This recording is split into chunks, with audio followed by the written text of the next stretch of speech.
Hello and welcome to the Anatomy of Achievement, the podcast where we dissect all things achievement. I'm your host, Kiara, psychology graduate and head scientist of this lab. In today's episode, we are validating what your mom told you 100,000 times, that you are who you hang out with. In the previous two episodes, we addressed what I consider to be the two biggest roadblocks to achievement and fulfilling one's potential: imposter syndrome and the cost of being different. Now, in the next two episodes, I want us to examine what I know to be the make or break element of achievement: who you surround yourself with. We'll begin the episode with dissecting how expectations of others can shape our performance, and then overview some aspects of social psychology which demonstrate the effect our circle of family or friends have on our behaviour, thoughts, and self-perception. We will close off the episode with some practical ways we can start to refine our circle. Now, this is not strictly reliable research, but remember the Black Mirror episode where everyone had a social media rating above their head? How you behaved was rated by every person that you interacted with, and that would change the rating above your head. If you haven't watched the episode, that is your homework for this week. In fact, the whole series is your required reading for next week, so you better get that done. Anyways, for those who came to our lab pop culturally unprepared, in this Black Mirror episode, every person had a visible rating floating above their head. And then every person they interacted with rated them, which influenced the rating. So if someone thought you were mean to them, they would rate you 1 star. That would affect your overall rating. The main character is at a steady 4 point something her whole adult life. She's cruising, and then a few mishaps and her star rating just plummets all the way down. You witness how her label changes how she's treated, and stay with me here, how being treated changes her behavior. That brings us to the hot topic, i.e. the psychosocial phenomenon called the Pygmalion effect. Rest assured, it has nothing to do with pigs like oink oink. When the Pygmalion effect was coined in the 1960s, they obviously didn't really prioritize branding, but essentially it's based on a play called Pygmalion, where a professor transforms this poor flower girl into a refined lady by having higher expectations of her. As ever, in this lab, we do not assume generalizability. We don't automatically extrapolate. No, we take every phenomenon, every study with a grain of pink Himalayan salt. This means that phenomenons which are demonstrated and reinforced through research don't automatically apply to everyone in every context, but rather we acknowledge the complexity of these effects and acknowledge the elements such as cultural context and individual differences which can affect how we expect a psychosocial phenomenon to play out. Okay, now that the disclaimers are over, let's get into the juicy stuff. And by juicy, I mean 60-year-old research. Let's go. In the 1960s, Rosenthal and Jacobson conducted a landmark study called the Bloomers experiment, which set the precedent for understanding how expectations influence performance. The study was conducted in primary schools. These sneaky researchers told school teachers that they had administered a test to all their students and identified a group of students who were likely to experience a significant academic growth in the year ahead. Spoiler alert, they never administered any test. They labelled these high potential special kids as bloomers, which is where the study name comes from and means that Orlando Bloom has nothing to do with this experiment. I'm so sorry. Here's the kicker. The bloomers were chosen at random, but the teachers were unaware of this and assumed, based on the bloomer or non-bloomer label, which kids were exceptional and which were not.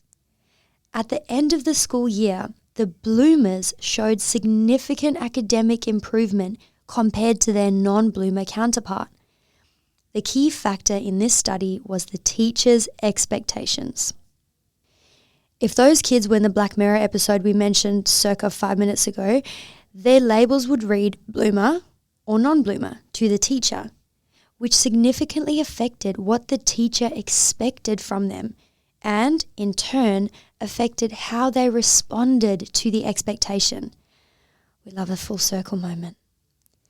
This study demonstrated what we now call the Pygmalion effect, in which higher expectations from others lead to improved performance, while lower expectations can result in poorer performance. People tend to live up or down to the expectations others have of them, creating a self-fulfilling prophecy. The self-fulfilling prophecy is the process through which individuals act in ways that align with others' expectations, thus confirming the expectations. So, if your manager expects you to perform poorly on a task, they'll give you minimal guidance or support because they don't expect you to perform well. You then perform poorly, thus confirming the manager's initial belief. Notably, the Pygmalion effect has been demonstrated in mostly teacher-student or manager-employee dynamics, but has also been studied in social groups amongst family and friends, which has yielded similar results, suggesting that those who are supported by people who have high expectations for their growth tend to perform better.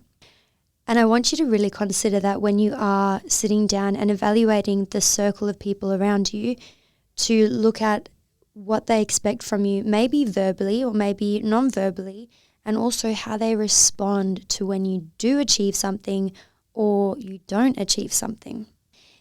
If we zoom out and look at what this phenomenon is telling us about the people we choose to surround ourselves with, we can say that it is the expectations they hold of us that can influence the way we behave, think, and, as research on the intersection of Pygmalion effect and self-efficacy suggests, can influence your self-perception. Essentially, the people around you, if they don't believe that you can achieve your goals or they undermine your accomplishments, this can impact your belief in your own abilities to overcome challenges or achieve your goals. Now that we've dissected the effect of expectations on others, we can ask the question why my circle affects my performance, behavior, thoughts, and self-efficacy. The answer lays largely in a concept we explored in episode 2, Calculating the Cost of Being Different. We touched on conformity as a psychosocial element. As a reminder, conformity is a change in belief or behavior in response to implicit pressure. Conformity underpins concepts we know well, such as peer pressure, in which peers set implicit norms, that is, what we internally accept to be unwritten rules and expectations.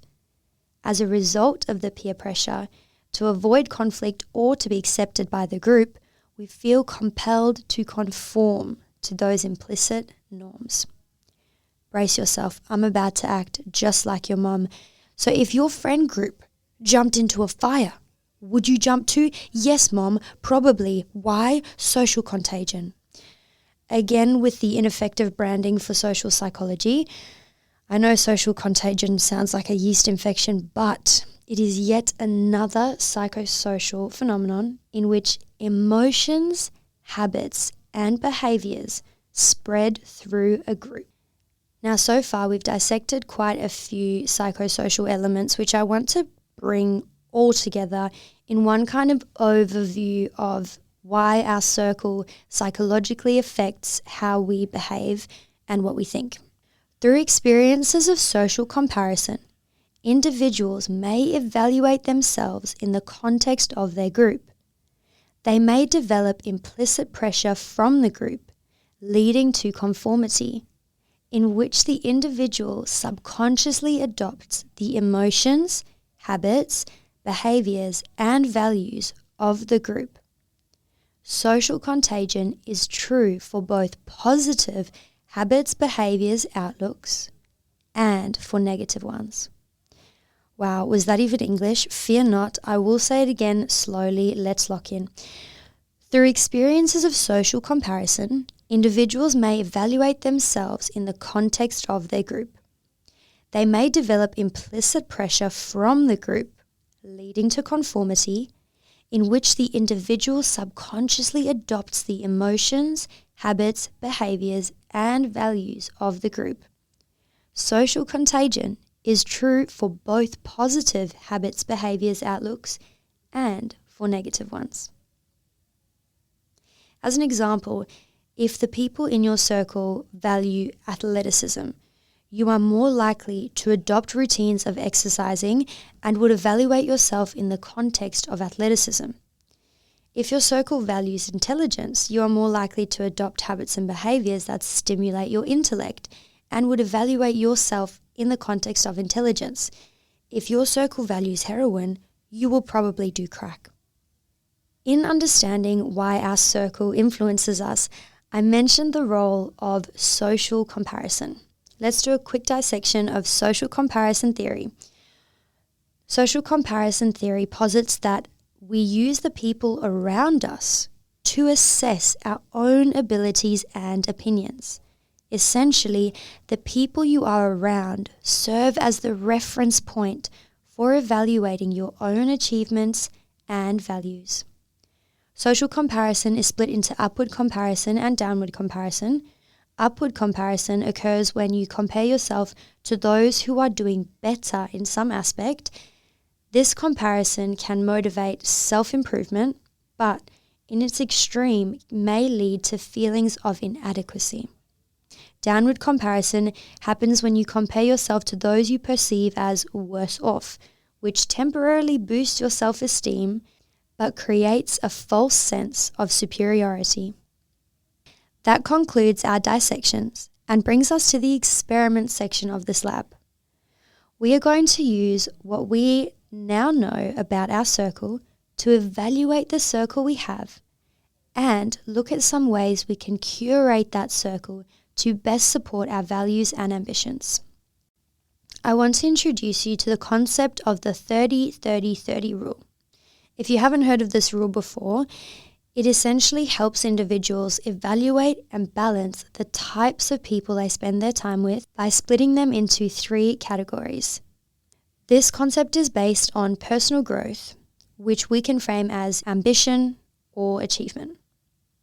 As this concept suggests, you should ideally spend 30% of your time with people who are ahead of you, 30% of your time with people who are at your level, and 30% of time with people who are behind you. Here are the benefits of each group. People ahead of you, mentorship, inspiration, networking opportunities. People at your level, collaboration, support, shared growth. People who are behind you, teaching and leadership, perspective, gratitude and humility. The 30-30-30 rule encourages you to have a balance of growth, purpose, and being grounded, which all aid in fulfilling your potential.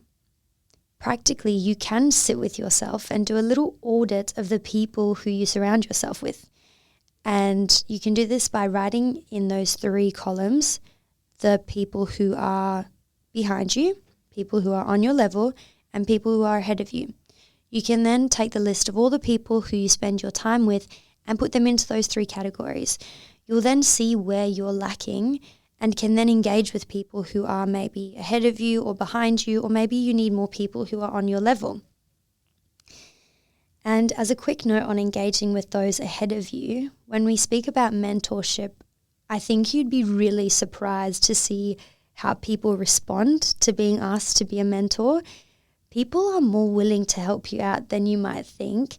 And I would suggest if there is a mentor that you want to spend more time with, invite them for a coffee and just sit with them and chat to them and have some questions prepared about whatever it is that you want them to mentor you in, maybe about their journey, and actually just sit and listen.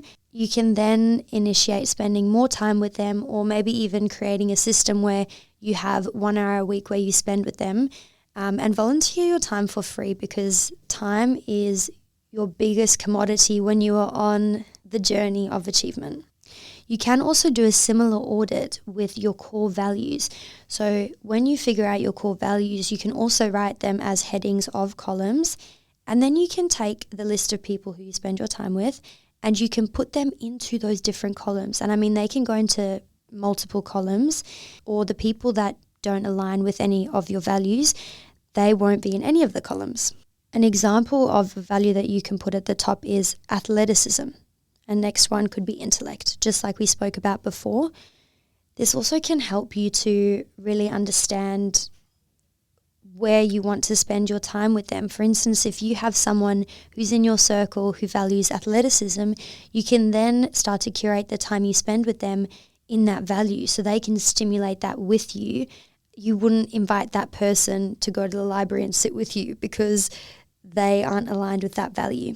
Now, this episode is not a validation ticket to block your grandma on Facebook because she has different values set to you, or to tell your boss that he's demonstrating the Pygmalion effect and you will not conform to his unconscious expectations. No. We live in a complex world, and the diversity of a circle is usually where the power lies.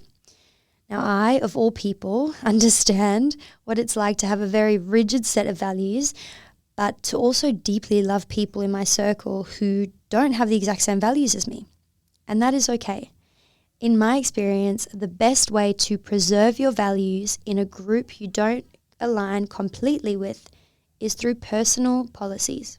This concept was introduced to me in the book The Subtle Art of Not Giving an F, where the author basically explains that if you have personal policies in place, they act as boundaries for protecting your values. So for instance, if you value sleep, and then you have a personal policy with people, which you make very clear to those people, you say, I will go out with you, but I'm not going to be out past 9 p.m. Or we only do coffees, we only do walks. That's an example of how you can implement a personal policy.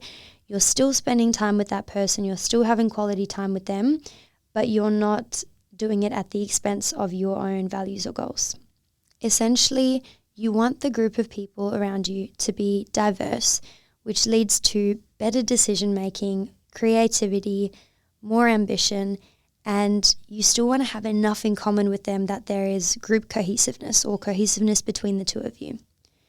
We are likely to find this balance of diversity and cohesion by prioritizing our shared values and also using the 30-30-30 rule.